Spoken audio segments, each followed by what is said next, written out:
हरिओम। नमस्कार मित्रों, प्रणाम। जय श्री राम, जय बद्र केदार, जय हनुमान।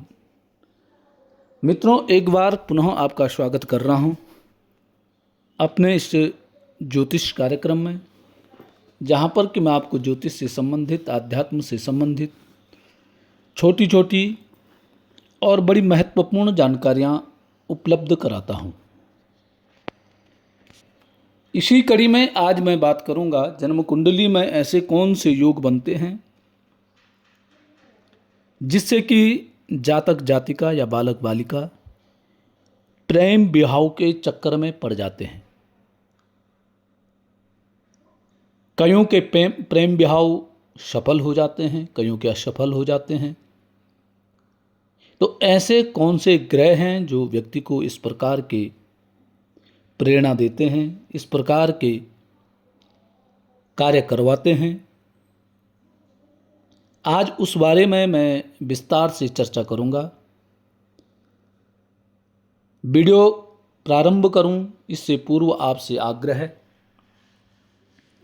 यदि आपने अभी तक चैनल को सब्सक्राइब नहीं किया है तो चैनल को सब्सक्राइब जरूर करें।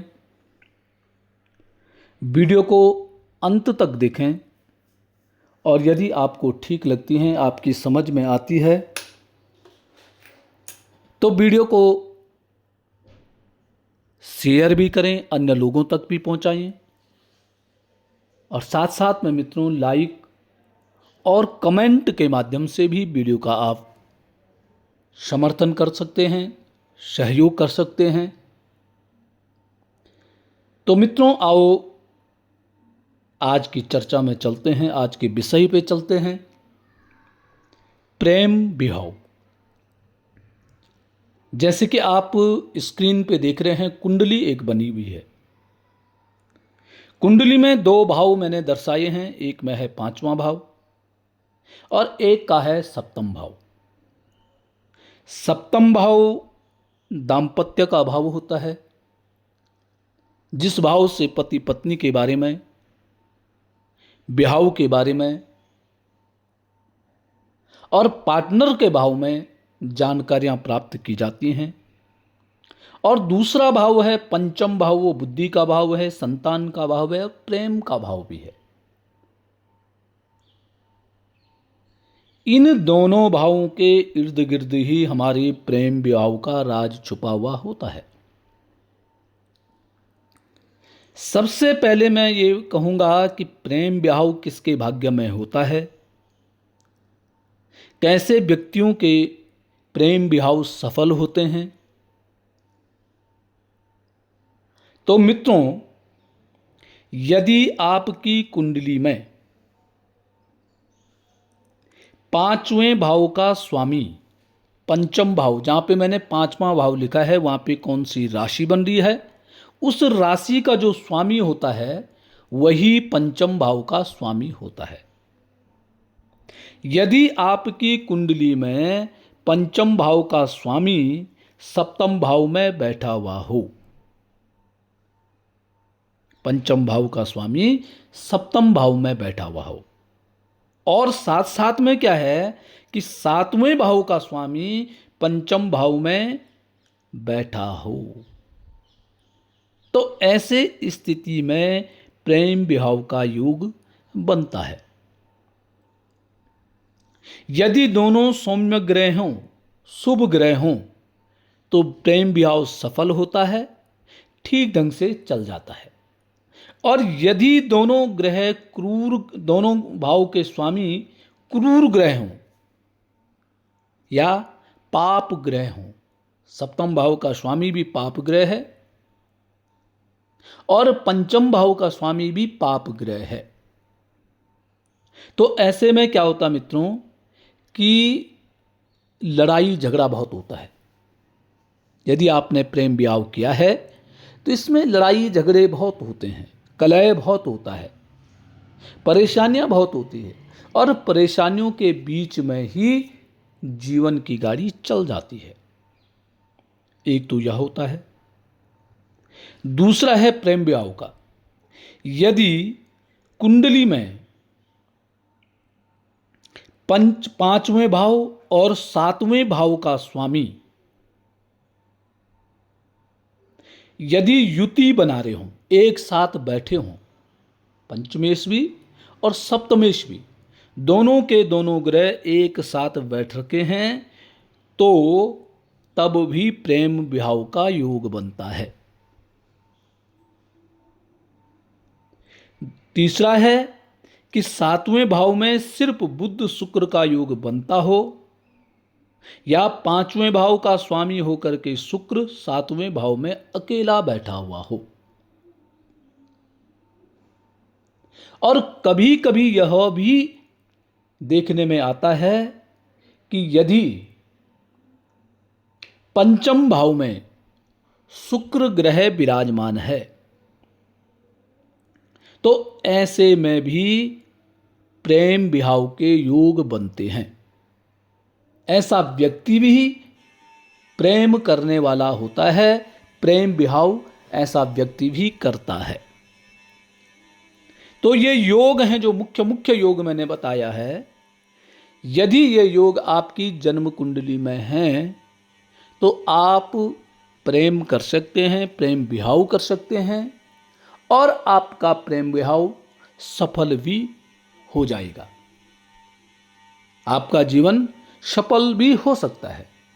परंतु मित्रों, यदि इसके ठीक विपरीत हों और आप प्रेम करना चाह रहे हैं, प्रेम विवाह करना चाह रहे हैं, तो ऐसे जो जातक जातिकाएं हैं, ऐसे जो बालक बालिकाएं हैं, यदि आप प्रेम विवाह के इच्छुक हैं, तो आपको कम से कम 5 साल 7 साल इंतजार करना होगा।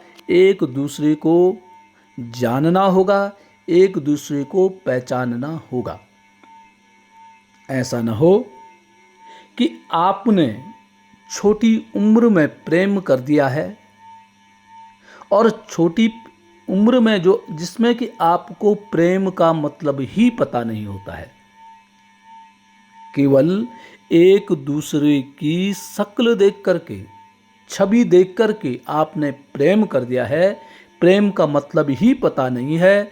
जल्दीबाजी में घर वालों से लड़ाई झगड़ा करके और आपने विवाह कर दिया है, और इतनी जल्दीबाजी में विवाह कर दिया है कि आपका थोड़ा सा विवाह असफल हुआ, या आपके आपसी मतभेद बढ़ने लग गए और आपने वह विवाह छोड़ दिया है, अलग अलग आप रहने लगी है। तो इस चीज का बहुत ध्यान देने की आवश्यकता है। यदि आपकी कुंडली में प्रेम विवाह के योग नहीं है, तो इसमें थोड़ा सा आपको गंभीरता से विचार करने की आवश्यकता है। ऐसा न हो आगे जाकर के आप कुछ गलत कदम उठा दें और अपने जीवन की लीला समाप्त कर दें, या गलत कदम उठा करके अपना जीवन खराब कर दें। मित्रों, यह जीवन हमें बड़ी मुश्किल से मिलता है, ये मानव जीवन बड़ी मुश्किल से मिलता है।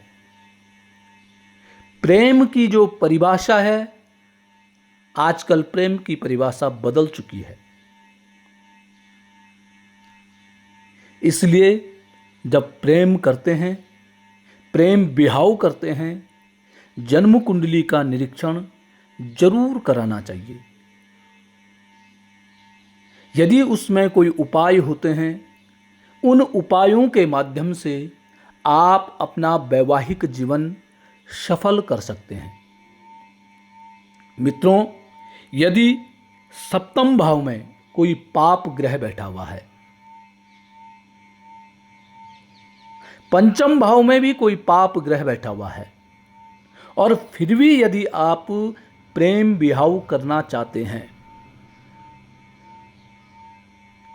तो इसकी सफल होने की जो गारंटी है वो बिल्कुल 0 हो जाती है।